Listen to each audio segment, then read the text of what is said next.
All right, so for this problem, we have 4 ropes, and they are attached to this box sitting on a frictionless surface, and the box is viewed, not views, it's viewed from above, and we want to find the acceleration of the box if we have all these forces. So what's kind of nice is this actually is enough to represent the free body diagram. So sometimes, like, I will generally use a dot, but you can also use a box. So we don't have to draw the free body diagram because it's done for us.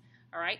Now this problem is also different because we're viewing the box from above. So if I have, for example, like, ooh, this is going to be too big. If I have, we'll pretend, oh, that's still too big.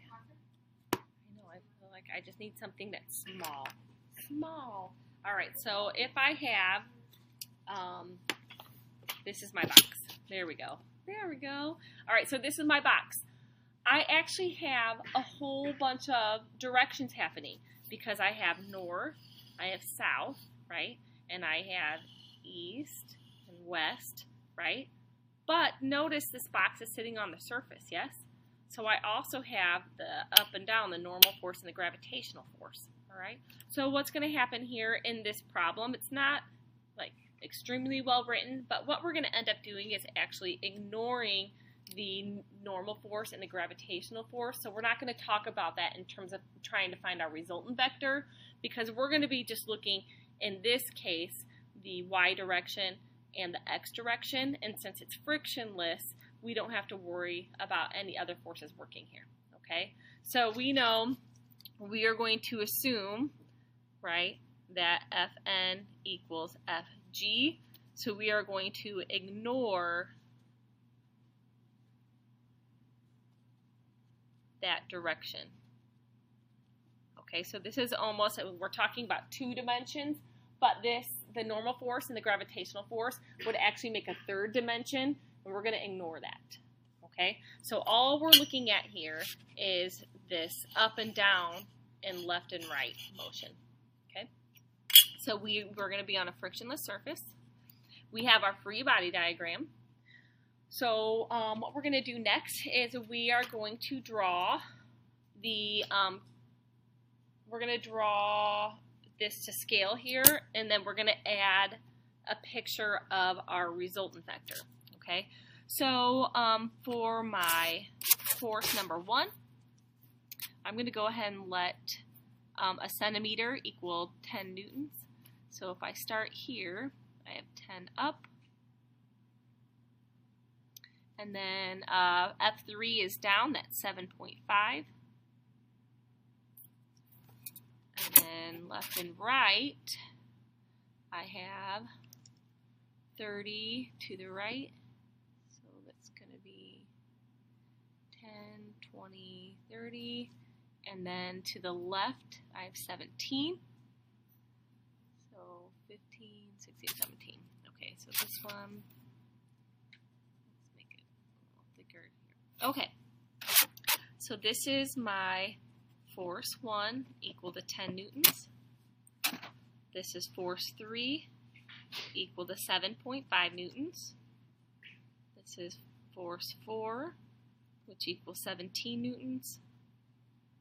And then force 2 is 30 newtons. Okay, so these are all my forces. Now what's really nice about these forces is they're already in the direction, so we actually don't have any component vectors here.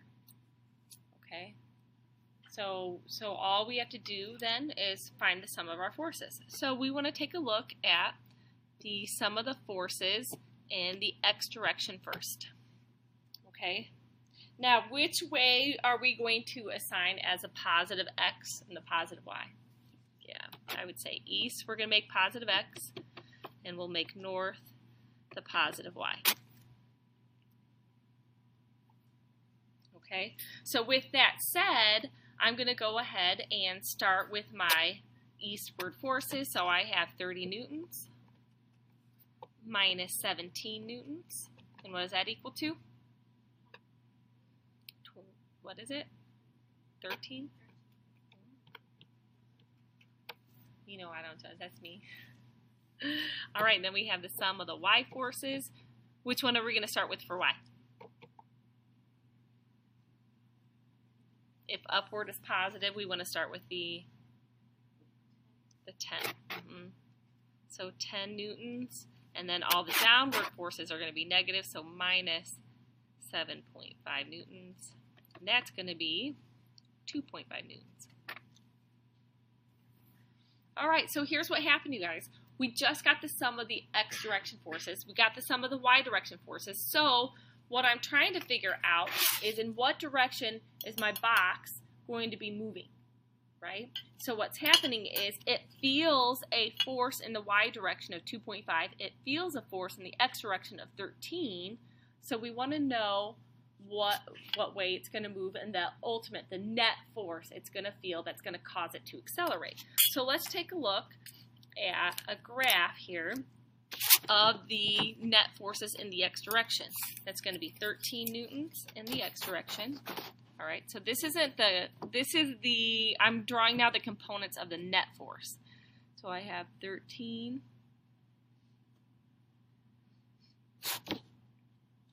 This is 13 newtons in the x direction. In the y direction, it's a positive 2.5, so I know I'm going up. So that's up 2.5.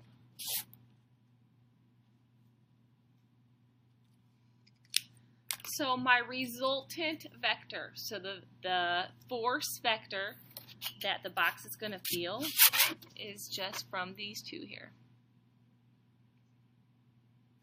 So this is my net force vector. And the question is, well, what does that equal then? All right.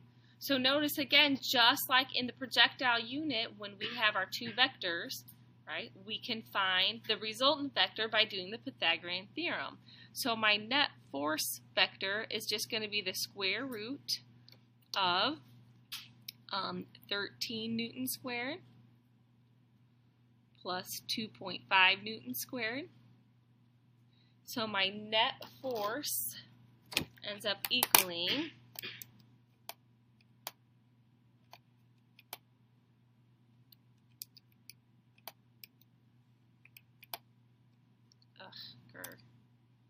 I didn't get that. I need my other calculator. Anybody get that? Anybody? Uh-huh.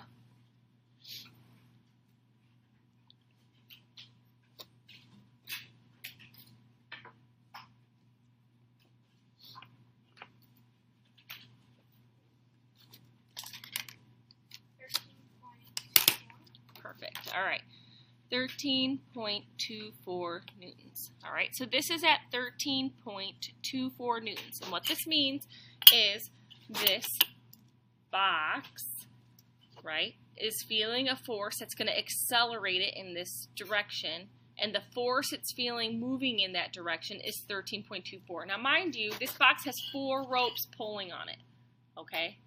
That's four ropes, but it's particularly the net force that's going to cause it moving this way. So kind of think tug of war. Which way, right? Which way when you're playing tug of war does that flag move? It's going to move in the direction where there's more force. The thing here, though, is we have 4 directions instead of just 2. So it's not going to move perfectly left or right or up or down.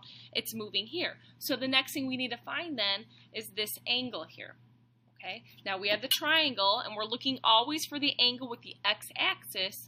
So what's going to happen is we're going to find this theta by doing that tangent inverse feature. So we know that theta equals the tangent inverse, and it's always going to be, for your forces, it's always the y component divided by the x component. And the reason why is if this in here, it's small here, but if that's your theta, the y component is always the opposite side, and the x component is always the adjacent side. So if you're looking at that SOHCAHTOA and doing the tangent inverse to find the angle, it's always going to be the y value over the x value. All right, so we plug that in, and for our angle, we get 10.7 degrees. Everybody agree? All right, you need to make sure your calculator is in radians. Ooh, I didn't get 10.7, I got 10.9. 10.9 degrees. Okay, everybody good? All right, so let's take a look. The question is, find the acceleration of the box if all these things are going on. Okay, well now we know the net force. We know the angle above the horizontal that it's moving in. How do we get the acceleration?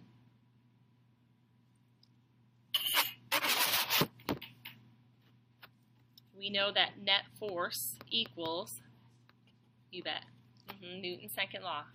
So therefore, acceleration is the net force divided by the mass. We have the net force. That's 13.24 newtons. They tell us the mass of the box is 34.2. And therefore, the acceleration is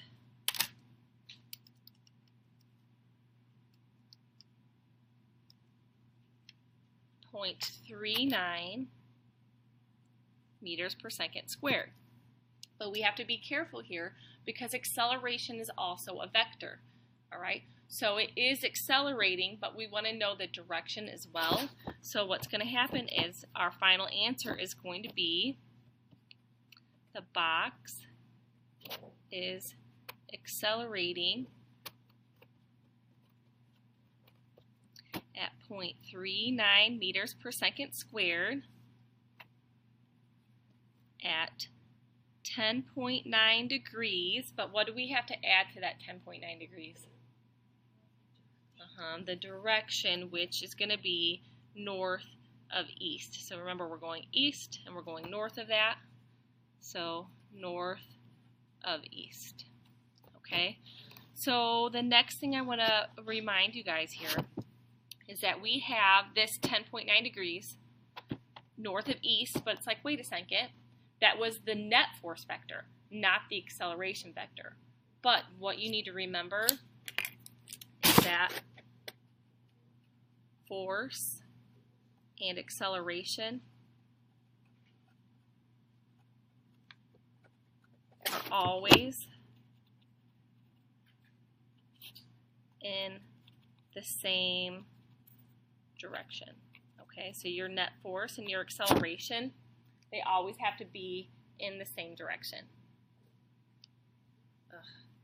Should say acceleration there. All right, force and acceleration are always in the same direction.